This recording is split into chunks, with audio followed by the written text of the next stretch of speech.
नमस्कार, मैं हूं अजय शर्मा और आप देख रहे हैं खबरबाण न्यूज। स्वागत है आपका हमारे खास कार्यक्रम चुनावी चर्चा में। आने वाले दिनों में मध्य प्रदेश में 27 विधानसभा सीटों पर उपचुनाव होना है। कश्मकश जारी है। भाजपा और कांग्रेस दोनों ही पार्टियों द्वारा अपने जीत के दावे किए जा रहे हैं। हालांकि चुनाव की तारीख तय होना अभी बाकी है और कांग्रेस और बीजेपी की ओर, भाजपा की ओर से तो दावेदार तय माने जा रहे हैं, लेकिन कांग्रेस की ओर से अभी नामों पर मुहर लगना बाकी है। आज हमारे साथ में इस कार्यक्रम में मौजूद है मंदसौर जिले की सुवासरा विधानसभा सीट से दावेदारी करने वाले महेश फरकिया। सर, स्वागत है आपका। आने वाले समय में उपचुनाव होना है 27 सीटों पर। फेरबदल आपने देखा और आप जिस विधानसभा सीट से दावेदारी कर रहे हैं वहां से हरदीप सिंह डंग, जो कि पहले कांग्रेस में थे और राजनीतिक उथल पुथल के बाद में उन्होंने इस्तीफा दिया और अब वे बीजेपी में शामिल हैं। किस तरह से देखते हैं आप उस सीट को? देखिए, जनता सब जानती है उन्होंने क्यों कांग्रेस छोड़ी। ये चीज जनता के बीच में है। आदरणीय कमलनाथ जी इतने अच्छे कार्य कर रहे थे, इस चीज को जनता आज भुला नहीं पा रही है। मैं लगातार क्षेत्र में हूं। क्षेत्र की जनता सिर्फ यही चाहती है कि वापस कमलनाथ सरकार बने और कमलनाथ जी के जो विकास कार्य चल रहे थे वो निरंतर चलें। डंग जी का कहना है कि कमलनाथ सरकार ने कोई काम नहीं किया। शिवराज सरकार लगातार वहां पर काम कर रही है। लगातार आरोप जो 15 महीने की कमलनाथ सरकार रही उस पर लगाते रहे। हालांकि दावा यह भी किया जा रहा है कि जब वे कमलनाथ सरकार में विधायक थे तो कई काम कमलनाथ जी ने उनके कहने पर उस क्षेत्र में किए हैं। देखिए, कहने में पूर्व विधायक कुछ भी कह सकते हैं, लेकिन वो ये चीज भूल रहे हैं कि पिछली बार जब अतिवृष्टि हुई थी उस समय में आदरणीय कमलनाथ जी सुवासरा विधानसभा में पधारे थे। जब उन्होंने पूर्व विधायक से पूछा कि क्या करना है तो पूर्व विधायक ने कहा था कि आप सर्वे करवाइए और यहां मुआवजा दीजिए।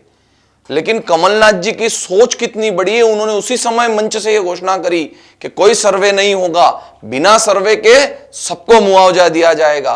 और वो कार्य उन्होंने वहीं उस मंच से सबको मुआवजा दिया। रहा सवाल पूर्व विधायक जी का यह कहना है कि क्षेत्र में कुछ काम नहीं करवाया। आप इस चीज को सबसे बड़ी जो हमारे क्षेत्र की सबसे बड़ी जो वो है किसान, और किसानों के कर्ज माफी की जो घोषणा हुई थी उसमें 50,000 और 1 लाख रुपए का कर्ज हमारे क्षेत्र में माफ हुआ। जैसे ही 1.5 लाख और 2 लाख का कर्ज माफ होने वाला था, इनको यह लगा कि हमारी नैया डोल रही है भारतीय जनता पार्टी के लोगों को।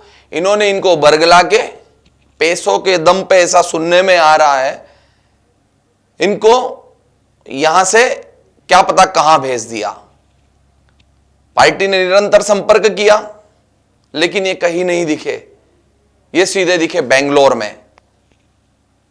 आज जो क्षेत्र की जनता, क्षेत्र के कार्यकर्ता जो आरोप लगा रहे हैं, गद्दार, पैसा ले लिया, ये सब चीजें सामने दिख रही है। क्षेत्र की जनता इनको पसंद नहीं कर रही है और क्षेत्र की जनता कमलनाथ जी को चाहती है।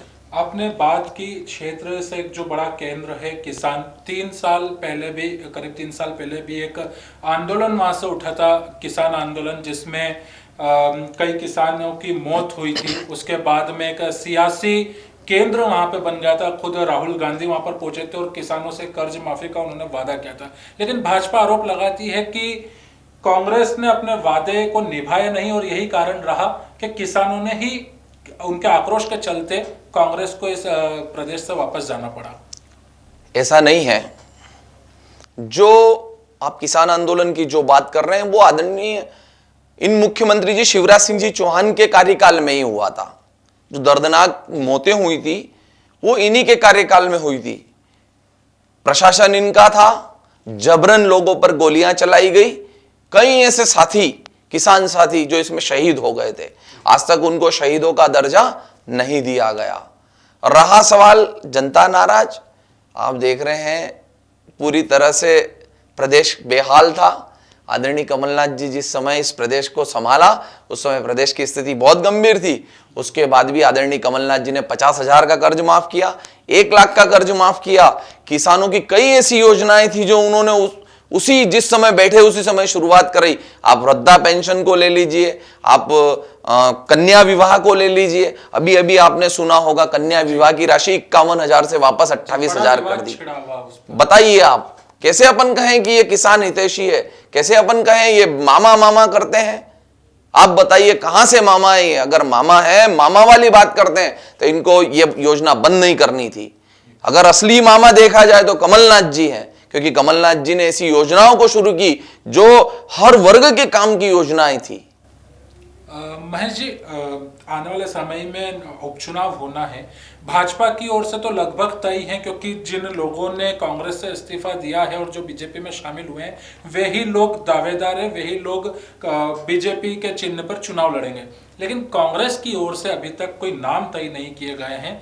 आप भी एनएसयूआई में रहे हैं, जिला कांग्रेस सचिव के पद पर आप अभी भी वर्तमान में हैं। एक युवाओं की दृष्टि से अगर देखें तो कांग्रेस सरकार किन मुद्दों को लेकर के चुनाव में उतरेगी, क्या एजेंडा रहेगा उसका, और अगर युवाओं के रोजगार की अगर बात करें तो क्या कुछ आपके पास में वे सारे काम हैं जो युवाओं को रोजगार दे सकते हैं? देखिए, सबसे बड़ी बात प्रत्याशी की अगर अपन करते हैं, मैं कांग्रेस का बहुत छोटा सा सिपाही हूं। अगर कहीं मेरा नाम आप सुन रहे हैं या पार्टी कहीं मुझे बुला रही है या कहीं मेरा नाम आ रहा है तो मेरे लिए बड़ी गर्व की बात है। कांग्रेस में ऊपर से आना, नाम आना और कहीं ये करना कि किसी नए व्यक्ति को टिकट देना, इस तरीके की बातें कहीं भी कांग्रेस में नहीं है। सर्वे चल रहे हैं, कमलनाथ जी कहीं किसी तरह का कोई कसर नहीं छोड़ना चाहते हैं। वो पूरी तरह लगे हुए हैं, उनको सीट निकालना है, हमको सीट निकालना है, हमको वापस कमलनाथ जी को मुख्यमंत्री बनाना है। इसलिए वो किसी को भी टिकट दें, कांग्रेस एकजुट है। और रही सवाल युवाओं की बात, मेरे क्षेत्र में सुवासरा विधानसभा क्षेत्र में उद्योग बिल्कुल नहीं है। सबसे पहली प्राथमिकता उद्योग की रहेगी। रोजगार के लिए नए नए जो आज चल रहे हैं कई ऐसी योजना है, उनको मैं मेरे क्षेत्र में ले जाऊंगा। आदरणीय कमलनाथ जी बहुत तत्परता से क्षेत्र में विकास कार्य कर रहे थे। आने वाले समय में भी कमलनाथ जी बहुत तत्परता के साथ, बहुत उत्सुकता के साथ सुवासरा विधानसभा को कई सौगातें देंगे। महेश जी, आप दावा कर रहे हैं कि कांग्रेस काम के आधार पर व्यक्ति का चयन करती है, लेकिन आपके क्षेत्र से चर्चा उठ रही कि पोरवाल समाज के व्यक्ति को मौका दिया जाना चाहिए।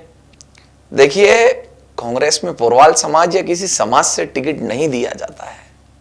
अगर ऐसे टिकट मिलता तो कई समाज है जिनके कितनी ही संख्या में लोग वहां निवास करते हैं। लेकिन कांग्रेस ऐसी पार्टी है, कांग्रेस ने हमेशा कार्यकर्ताओं का सम्मान किया है, कार्यकर्ताओं की बात को तवज्जो दी है। किसी भी समाज या किसी व्यक्ति विशेष को टिकट नहीं दिया जाएगा। कांग्रेस पार्टी के अंदर से किसी व्यक्ति को निकालेगी, एक अच्छे कार्यकर्ता को निकाल के एक अच्छे उम्मीदवार के रूप में पेश करेगी। समाज की कोई बात इसमें नहीं आती है। आपकी रेस तो भोपाल तक हो चुकी है। खुद पूर्व मुख्यमंत्री और प्रदेश कांग्रेस अध्यक्ष कमलनाथ ने आपसे 1-to-1 किया है, क्या कुछ चर्चा हुई है उनसे? आश्वासन मिला है कि मोहर लग सकती है आपके नाम पर? देखिए, सब लोगों से आदरणीय मुख्यमंत्री जी, पूर्व मुख्यमंत्री जी की मुलाकात हो रही है। मैंने आपको पहले भी कहा मैं बहुत छोटा सा कार्य करता हूँ। 1-to-1 वो सभी लोगों से कर रहे हैं। मुझे भी अगर बुलाया है तो एक कार्यकर्ता की हैसियत से बुलाया है, क्षेत्र के बारे में जानकारी के लिए बुलाया है, चुनाव की चर्चा के लिए बुलाया है। टिकट देना नहीं देना ये अलग बात हो जाती है, लेकिन मैं फिर कहूँगा कमलनाथ जी को बहुत पुराना अनुभव है और वो यही चाहते हैं कि मध्य प्रदेश में वापस कांग्रेस की सरकार बने। मैं भी आपके इस चैनल के माध्यम से स्पष्ट करना चाहता हूं कि कहीं से कहीं तक ऐसा नहीं है कि मैं टिकट के लिए ही दौड़ लगा रहा हूं। मैं आदरणीय कमलनाथ जी को मुख्यमंत्री के रूप में देखना चाहता हूं। मेरे क्षेत्र की जनता कमलनाथ जी को मुख्यमंत्री के रूप में देखना चाहती है। मैंने ये शपथ कई समय पहले ले ली थी कि मेरा उद्देश्य सिर्फ एक ही रहेगा, कमलनाथ जी इस मध्य प्रदेश के मुख्यमंत्री बने, उस दिन मेरी शपथ पूरी होगी। अगर आपके नाम पर अगर मुहर लगती है और क्षेत्र की जनता अगर आपको मौका देती है, तो क्या विजन रहेगा आपका क्षेत्र की जनता के लिए? किस तरह से, क्या दृष्टिकोण है आपका? देखिए, मेरे क्षेत्र में कृषि की जो समस्याएं हैं, जो मेरे किसान साथी परेशान हैं, सबसे पहली प्राथमिकता मेरी रहेगी कि किसानों की जो समस्या है उसको सबसे पहले उठाऊं। रहा सवाल गरीब मजदूर वर्ग का, जो मेरे क्षेत्र के मजदूर वर्ग के लोग कई कई जगह जाते हैं व्यापार व्यवसाय करने के लिए, मैं चाहूंगा कि इतने रोजगार लगे, इतने व्यापार उस क्षेत्र में आए कि मेरे जो साथी बाहर जाते हैं व्यापार करने के लिए, बाहर के साथी मेरे सुवासरा विधानसभा क्षेत्र में आए। ये मेरा मेन मुद्दा रहेगा कि एक तो जो लोग व्यापार व्यवसाय के लिए दूसरी जगह जाते हैं, गरीब साथी, वो नहीं जाए, और किसानों के लिए कृषि के क्षेत्र में क्या नया कर सकता हूं, वो सबसे पहली प्राथमिकता रहेगी। महेश जी, जो भी अभी पिछले दिनों में जो भी घटनाक्रम हुए हैं प्रदेश की राजनीति में, आपके यहाँ से कई लोग आपकी पार्टी को छोड़ के बीजेपी में चले गए, बीजेपी में भी बगावत के सुर उठने लगे। कई जो वरिष्ठ हैं बीजेपी के प्रदेश के नेता, वे खुद ये कहने लगे कि हमें अपने हिस्से का प्यार कांग्रेस से आए हुए लोगों पे लुटाना पड़ रहा है। आपको क्या लगता है कि आपको कुछ करने की आवश्यकता नहीं है? बीजेपी में ही इतनी बगावत हो चुकी है, क्या आने वाले समय में शायद कुछ और परिणाम नजर आएंगे? बिल्कुल, मुझे नहीं, पूरे क्षेत्र को नहीं, पूरे मध्य प्रदेश को यह बात माननी पड़ रही है। और देखिए, सबसे पहली बात तो कांग्रेस ने इन विधायकों को क्या नहीं दिया। पार्टी ने इनको, हमारे यहाँ के विधायक को ले लीजिए आप, वे कह रहे हैं कि सिंधिया जी को आगे बढ़ाना था, आपने वो सम्मान नहीं दिया, आरोप है उनका। सम्मान आप देख रहे हैं, आपके सामने है सम्मान सिंधिया जी का। कांग्रेस का सम्मान और भारतीय जनता पार्टी का सम्मान आपके सामने है। सिंधिया जी हमारे यहाँ पहली पंक्ति में बैठते थे। सिंधिया जी हमारे यहाँ सबसे पहले राहुल जी के और इनकी टीम के लोग थे। आज का सम्मान आपके सामने है, कैसा सम्मान है। और हमारे यहाँ के विधायक को ग्राम पंचायत का सरपंच बनाया, जिला पंचायत सदस्य बनाया और विधायक बना दिया। आप बताइए, अगर पार्टी गलत होती, पार्टी नहीं सुनती, तो क्या वो विधायक बनते? आज आप देखिए, क्या नहीं दिया पार्टी ने, और वो कहते पार्टी ने मुझे कुछ नहीं दिया। आप मंत्री बनने के लिए लालसा रख रहे हो, आप दिखाना चाहते हो क्षेत्र को, आपकी और भी कई लालसाएं थी। मैं तो मेरे मुंह से क्या कहूं, मेरे क्षेत्र की जनता उनको मुंह पे कह रही है। लेकिन एक बात और बताऊं मैं आपको, इस बार ये चुनाव भारतीय जनता पार्टी और कांग्रेस का चुनाव नहीं है। ये कांग्रेस और भारतीय जनता पार्टी का चुनाव नहीं, ये बात मैंने बहुत पहले कह दी, क्योंकि ये जो कांग्रेस छोड़ के जो गद्दार गए हैं भारतीय जनता पार्टी में, ये उनका और आम मतदाताओं का चुनाव है, जिन्होंने उनको चुन के भेजा एक अच्छे कार्य करने के लिए, लेकिन उन्होंने अपनी लालसाओं के लिए विधायक पद से इस्तीफा देके वापस चुनाव माथे पे थोप दिया। जनता समझ रही है कि इसका जितना भी भार आएगा वो जनता के ऊपर ही आएगा, कहीं ये विधायक कहीं से निकाल के नहीं देंगे। क्या लग रहा है आपको, आप अगर उपचुनाव जो होंगे तो 27 सीटों पर होना है, 25 लोग तो कांग्रेस छोड़कर के बीजेपी में गए, 2 दिवंगत नेताओं के कारण रिक्त हुई है। क्या लग रहा है आपको, किस करवट बैठेगा ऊंट? आपने सुना होगा अभी भारतीय जनता पार्टी के सर्वे, इतने सर्वे हो रहे हैं, मुख्यमंत्री जी इतने सर्वे करवा रहे हैं, सारे सर्वे की रिपोर्ट मीडिया में आ जाती है। मीडिया इतना जोर जोर से बोल रहा है कि साहब 27 में से एक सीट जीत रहे हैं, 26 सीट हार रहे हैं। मुझे कुछ कहने की आवश्यकता ही नहीं है, क्योंकि जनता सब समझती है। जनता ने 15 महीने के कार्यकाल के जो काम हैं आदरणीय कमलनाथ जी के, वो जनता ने देखे हैं, महसूस किए हैं। आप किस वर्ग की बात करें, आप सबसे पहले गरीब वर्ग को लीजिए, कमलनाथ जी ने बहुत अच्छे कार्य किए। दूसरे नंबर पर आप किसान को लीजिए, किसान के लिए कर्ज माफी सबसे अच्छा काम था, जिसको इन्होंने रोका। ये अगर जयचंद नहीं जाते, गद्दार अगर नहीं जाते, तो ये भी 2 लाख का कर्ज माफी भी हो जाती। रहा सवाल अब व्यापारी वर्ग खुश था इसमें। आप किसी भी उद्योग में ले लीजिए, हर वर्ग कमलनाथ जी से खुश था। आज जितनी अच्छी योजनाएं कमलनाथ जी ने चालू करी थी, ये मुख्यमंत्री जी उन सभी योजनाओं को बंद करने में लगे हुए हैं। ये कहते हैं ये योजनाएं सब बेकार योजनाएं चालू करी थी। अरे मुख्यमंत्री जी, आप मामा करते हो। सबसे पहले मैं आपसे पूछना चाहता हूं कि आपने 51,000 से 28,000 क्यों करी? जब आप मामा कहते हो अपने आप को, आप बच्चियों को जहां वहां माथे पे हाथ रख के कहते हो घबराओ मत, मैं मामा हूं। कौन से मामा हूं आप? लगातार आरोप प्रत्यारोप का दौर जारी है महेश जी। सोशल मीडिया पर आप लगातार एक्टिव बने हुए रहते हैं। कोरोना महामारी का दौर चल रहा है, आप लगातार आरोप लगा रहे हैं, कांग्रेस लगातार आरोप लगा रही है कि जो कोरोना महामारी प्रदेश में जो फैली है उसका सबसे बड़ा कारण शिवराज सिंह चौहान और सरकार है। क्यों? देखिए, आदरणीय कमलनाथ जी ने फरवरी में ही इसके ऊपर काम चालू कर दिया था। राहुल जी ने जब बोला तो राहुल जी को तो इन्होंने ये कहा कि राहुल जी कुछ समझते नहीं हैं। लेकिन अगर प्रशासनिक अधिकारियों से, मैं तो आज आप लोगों के माध्यम से कहना चाहता हूं, आप प्रशासनिक अधिकारियों से पूछिए कमलनाथ जी ने इस पे कितने जल्दी काम चालू किया था। कांग्रेस सरकार ये चाहती थी कि ये महामारी मध्य प्रदेश में या देश में आ ही नहीं, कांग्रेस के लोगों को ये मानना थी। लेकिन भारतीय जनता पार्टी के लोग सिर्फ सरकार हथियाने में, इस सरकार को गिराने में, विधायकों की खरीद फरोख्त में लगे हुए थे। उनको इस महामारी से कोई लेना देना नहीं था। वो मस्ती से अपना कर्नाटक जा रहे थे, भोपाल में थे, दिल्ली में थे।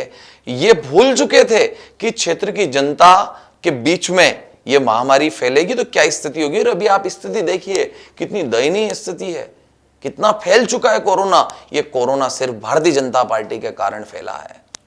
मंदसौर जिले की अगर बात की जाए महेश जी, तो वहाँ सबसे बड़ी तादाद पास में नीमच लगा हुआ है जहाँ पर अफीम की खेती की जाती है। एक बड़ा हिस्सा उस खेती को करता है किसान की। आपने बात की, मैंने भी उसको बताया कि पहले किस तरह से आंदोलन हुआ था। अभी के हालात पे अगर हम नज़र डालें तो अभी के क्या हालात हैं, और क्या लगता है आपको अगर पार्टी अगर आपकी आती है फिर से, अगर जैसा कि आप लोगों द्वारा दावा किया जा रहा है कि प्रदेश में फिर से कमलनाथ की सरकार बनेगी, तो क्या कुछ बदलाव होंगे?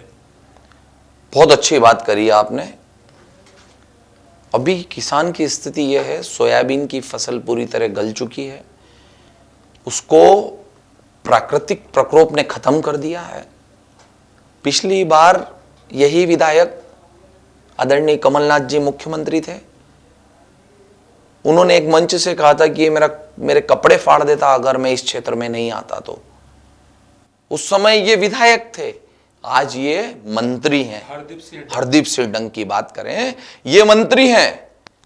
जितने जल्दी कमलनाथ जी ने क्षेत्र में आकर मुआवजे की घोषणा करी थी, ये क्यों अब कान में रुई लगा के बैठे हैं? क्यों ये भटक चुके हैं? न किसान कर्जे की बात, माफी की बात करते हैं, न मुआवजे की बात करते हैं, न आज अतिथि शिक्षक का सबसे बड़ा मुद्दा चल रहा है, न अतिथि शिक्षक की ये मंत्री जी बात करते हैं। क्यों लोगों को भ्रम फैलाना चाहते हैं? क्यों लोगों को ऐसा समझ रहे हैं कि लोग समझते नहीं है? सबसे पहले इनको आज ही मैं आपके माध्यम से इन मंत्री जी को भी कहना चाहता हूं, मुख्यमंत्री जी को भी कहना चाहता हूं, आप आज ही क्षेत्र का दौरा करें और आज ही मुआवजे की घोषणा करें।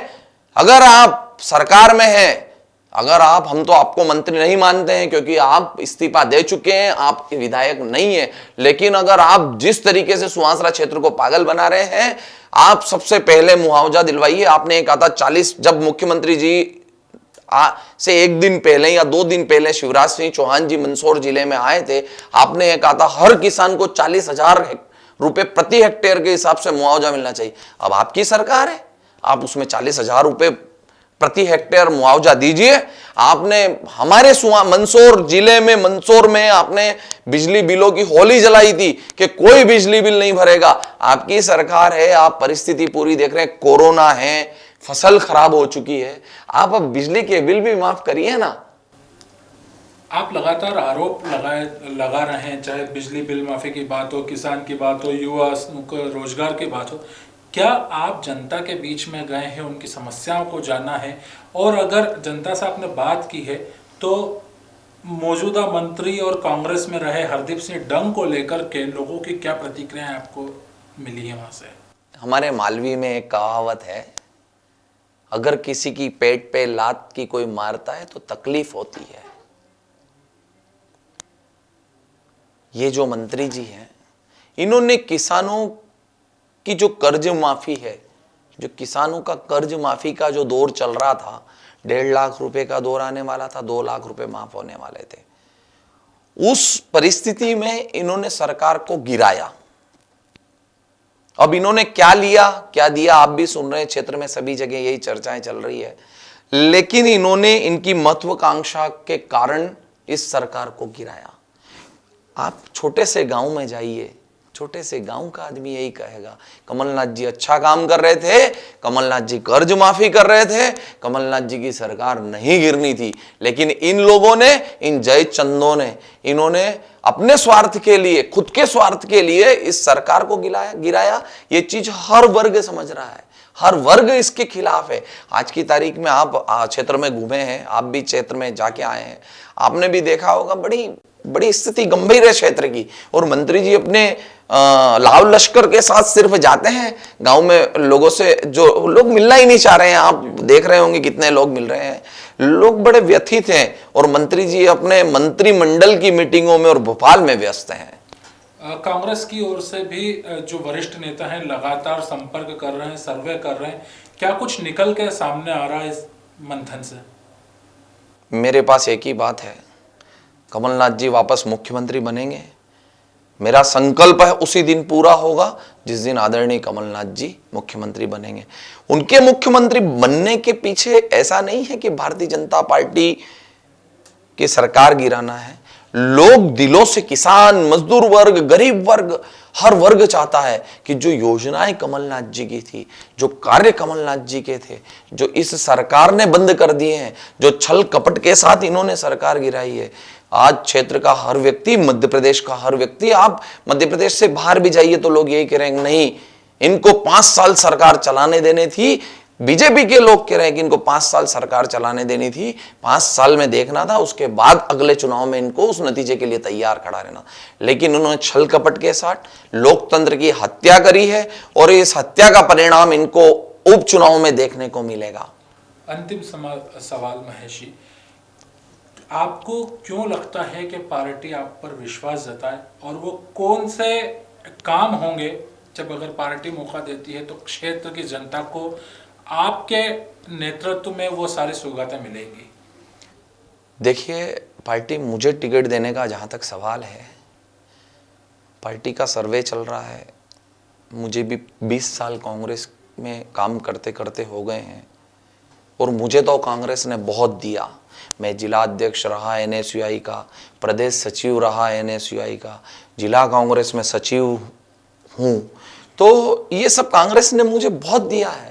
मैं यदि जैसे मंत्री जी कह रहे हैं मुझे कांग्रेस ने कुछ नहीं दिया, मैं तो बहुत खुश हूँ। कांग्रेस अगर आज मुझे टिकट दे रही है तो भी और नहीं भी दे रही है तो भी मेरा एक ही संकल्प है, मैं बार बार वो दोहराना चाहता हूँ, हम कमलनाथ जी को मुख्यमंत्री के रूप में देखना चाहते हैं।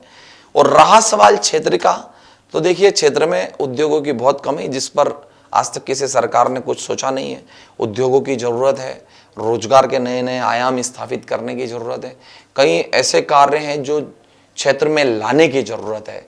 मैंने आपको बताया कि मेरे क्षेत्र के बहुत सारे लोग, मजदूर वर्ग आज पलायन करता है, कोई जोधपुर जा रहा है, कोई कहीं जा रहा है, कोई कहीं जा रहा है कार्य के लिए। तो मैं ये चाहता हूं कि ये जो क्षेत्र की जनता परेशान होती है, ये बंद करके यहीं ऐसे काम चालू हो, यहीं ऐसी योजनाएं चालू हो कि इन लोगों को अपना घर छोड़ के, अपने बच्चों को छोड़ के कहीं नहीं जाना पड़े।